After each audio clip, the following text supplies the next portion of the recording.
السلام علیکم خواتین و حضرات، امید ہے کہ آپ سب خیر و عافیت سے ہوں گے۔ آج ہم مہمان بنے تھے مفتی عبید الرحمن سالک صاحب کے، سوچا عملیات کے متعلق کچھ سوال کر لیں۔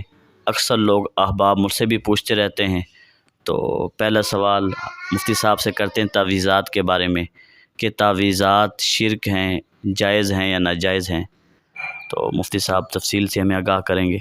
جی مفتی صاحب۔ آپ کا میں شکریہ ادا کرتا ہوں کہ آپ نے مجھے بھی بڑا قیمتی وقت عنایت فرمایا۔ اچھا، اس بارے میں شرک کے بارے میں دو طرح کے ذہن پائے جاتے ہیں۔ پہلی بات تو یہ پائی جاتی ہے کہ تعویذات جو ہیں یہ شرک ہیں۔ دوسری بات یہ کہی جاتی ہے کہ تعویذات جائز ہیں۔ اب ان میں سے کون سی بات ٹھیک ہے؟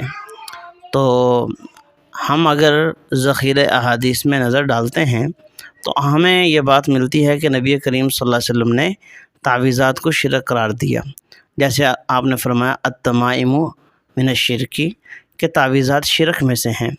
لیکن دوسری طرف جب ہم دیکھتے ہیں کہ بعض صحابہ کرام کا عمل نظر آیا کہ وہ اپنے بچوں کے گلے میں تعویذات لٹکا لیا کرتے تھے۔ مشکوٰۃ شریف کی روایت، اسی طرح دیگر احادیث کی کتابوں میں یہ روایت موجود ہے کہ صحابی رسول اپنے بچوں کو تعویذ ڈال لیا کرتے تھے۔ اب اس کے بارے میں علماء کرام نے یہ وضاحت فرمائی ہے کہ تعویذات تو جائز ہیں، لیکن بڑوں کے لیے بہتر ہے کہ وہ دعاؤں کا خود اہتمام کریں۔ البتہ چھوٹے بچوں کو تعویذ وغیرہ پہنانا یا جو لوگ نہیں پڑھے لکھے ان کے لیے تعویذ پہننا جائز ہے۔ تعویذات تو جائز ہیں۔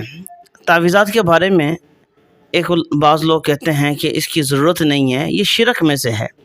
دیکھیے کہ تعویذ کو میں جو سمجھتا ہوں ایک دوا کے طور پہ سمجھتا ہوں۔ جیسے ہم ڈاکٹروں سے ادویات استعمال کرتے ہیں، بتائیے یہ جو ہم ڈسپرین، پیناڈول یا اس طرح کی تمام دوائیاں ہیں، بتائیے کیا جو ہم کھا کے سمجھتے ہیں کہ ہم ٹھیک ہو جاتے ہیں، تو کیا پھر یہ شرک نہیں ہے؟ اگر تعویذ سے بندہ ٹھیک ہو جاتا ہے تو اس کا میں اتنا سمجھتا ہوں کہ وہ بطور دوا کے ہے۔ جیسے ان تمام گولیوں کے استعمال کرنے سے کوئی عقیدہ خراب نہیں ہوتا، تو تعویذ سے بھی عقیدہ خراب نہیں ہوتا۔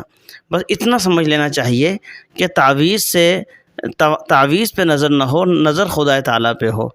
ہاں یہ ہے کہ کلام پاک کی برکت سے بندہ ٹھیک ہو جاتا ہے۔ جن تعویذات کو رسول اللہ صلی اللہ علیہ وسلم نے شرک قرار دیا، واقعتاً ایسے تعویذات تھے ان میں غیر اللہ سے مدد لی جاتی تھی۔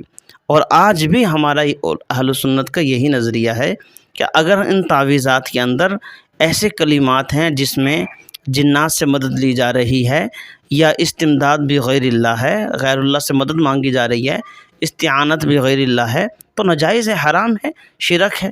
تو جو شرکیہ ہے اس سے پرہیز کریں۔ تو جو جائز تعویذ ہے تو اس سے کیوں اس سے روکا جائے؟ ایک چیز ناجائز ہے تو اس کے خلاف ہونا چاہیے۔